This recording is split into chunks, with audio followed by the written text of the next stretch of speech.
मैंने सदा ही देखा कि पिताजी उचित और संतुलित निर्णय लेते थे। यदि मैं अपने अनेकानेक अनुरोधों के पक्ष में एक दो अच्छे तर्क प्रस्तुत कर देता, तो वे सदा ही मेरी इच्छा पूरी कर देते, चाहे वह इच्छा छुट्टियों में भ्रमण यात्रा की हो या नई मोटरसाइकिल की। अपने बच्चों के बाल्यकाल में पिताजी अनुशासन में उनके साथ दृढ़ता बरतते थे, परंतु स्वयं किसी वैरागी की तरह सरल सात्विक जीवन व्यतीत करते थे। उदाहरणार्थ, वे कभी थिएटर नहीं गए, बल्कि विभिन्न आध्यात्मिक साधनाओं में और भगवत गीता पढ़ने में ही उन्हें आनंद आता था। उन्होंने सारे सुखोपभोगों का त्याग कर दिया था, यहां तक कि वे जूतों की एक जोड़ी का भी तब तक प्रयोग करते थे जब तक कि वह बिल्कुल ही प्रयोग न करने योग्य न हो जाए। मोटर कारें साधारण चलन में आ जाने के बाद उनके बेटों ने कारें खरीद ली, परंतु पिताजी प्रतिदिन अपने ऑफिस जाने के लिए ट्राम गाड़ी की सवारी में ही संतुष्ट रहे।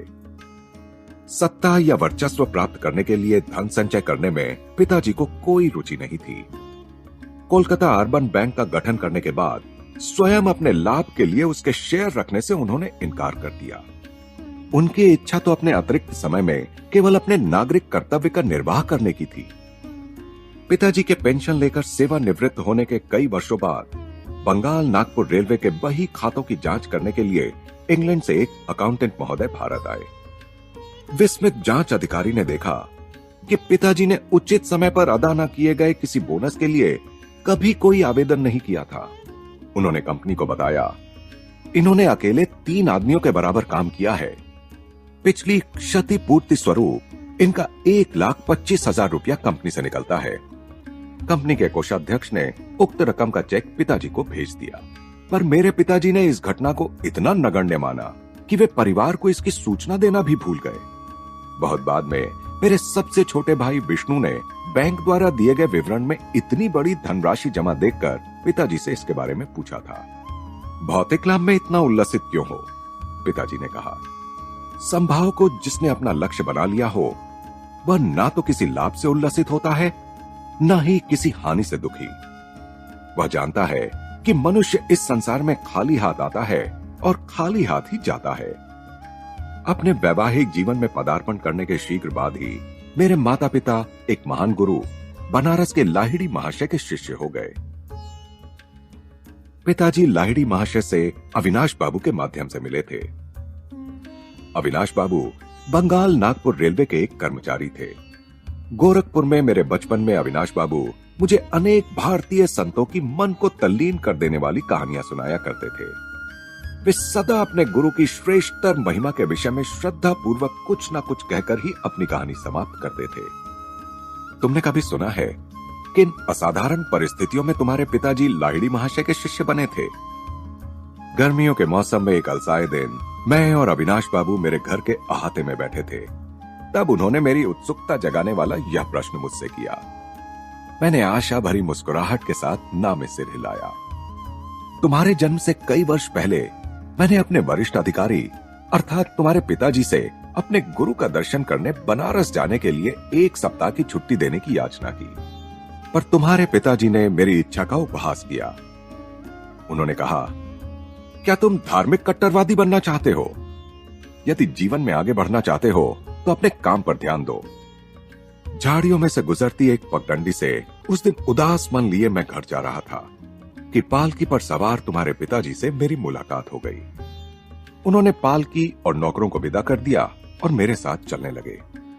मुझे सांत्वना देने के लिए वे सांसारिक सफलता के लिए प्रयास करने के लाभ मुझे समझाने लगे, पर मैं उनकी बातें बेमन होकर सुन रहा था। मेरा हृदय बार बार यही पुकार रहा था, लाहिड़ी महाशय, मैं आपके दर्शन के बिना जी नहीं सकता। हम लोग चलते चलते एक सुनसान मैदान के किनारे पहुंच गए, जहां सांध्यकालीन सूर्य की किरणें लहराती ऊंची जंगली घास पर चमक रही थी। हम लोग उस मनोरम दृश्य को देखने के लिए रुक गए। वहां उस मैदान में हमसे कुछ ही गज की दूरी पर मेरे महान गुरु अकस्मात प्रकट हो गए। उनका स्वर वातावरण में गूंज उठा। भगवती, तुम अपने कर्मचारी के प्रति अत्यंत कठोर हो। इसके साथ ही वे जिस रहस्यमय ढंग से प्रकट हुए थे, उसी रहस्यमय ढंग से अंतर्धान हो गए। मैं जमीन पर घुटने टेककर लाहिड़ी महाशय पुकार रहा था। कुछ क्षणों के लिए तुम्हारे पिताजी स्तंभित हो गए। अविनाश, मैं न केवल तुम्हें छुट्टी दे रहा हूं, बल्कि वाराणसी जाने के लिए मैं स्वयं भी छुट्टी ले रहा हूं। तुम्हारी सहायता करने के लिए जब चाहे अपनी इच्छा के अनुसार प्रकट होने की शक्ति रखने वाले इन महान लाहिड़ी महाशय के दर्शन मुझे करने ही होंगे। मैं अपनी पत्नी को भी साथ लूंगा और इन महान गुरु से प्रार्थना करूंगा कि वे हमें अपने आध्यात्मिक पथ में दीक्षित करें। क्या तुम हम दोनों को उनके पास ले चलोगे? अवश्य। अपनी प्रार्थना के इस चमत्कारपूर्ण उत्तर को पाकर और घटनाओं के इतने शीघ्र अनुकूल मोड़ लेने पर मेरा मन आनंद से गदगद हो उठा था। अगले दिन शाम को तुम्हारे माता पिता और मैं रेलगाड़ी से वाराणसी के लिए चल पड़े। अगले दिन हम लोग वहां पहुंचे तो कुछ दूर तक घोड़ा गाड़ी से गए और फिर तंग गलियों में से चलते हुए मेरे गुरु के घर पहुंचे। उनका घर आसानी से दिखाई नहीं पड़ता था। उनकी छोटी सी बैठक में प्रवेश करने पर वहां हमेशा की तरह पद्मासन में बैठे हुए गुरुदेव को हमने प्रणाम किया। उन्होंने अपनी हृदय वेदी आंखें झपकाईं और उन्हें तुम्हारे पिताजी पर स्थिर कर दिया। भगवती, तुम अपने कर्मचारी के प्रति अत्यंत कठोर हो। 2 दिन पहले घास भरे मैदान में कहे हुए वही शब्द उन्होंने फिर से दोहराए। फिर उन्होंने आगे कहा, मुझे खुशी है कि तुमने अविनाश को आने की अनुमति दी और साथ में तुम भी अपनी पत्नी को साथ लेकर यहां आ गए।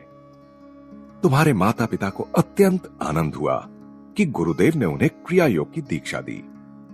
उस पवित्र दर्शन के अविस्मरणीय दिन से ही तुम्हारे पिताजी और मैं गुरु भाई के रिश्ते से घनिष्ठ मित्र रहे हैं।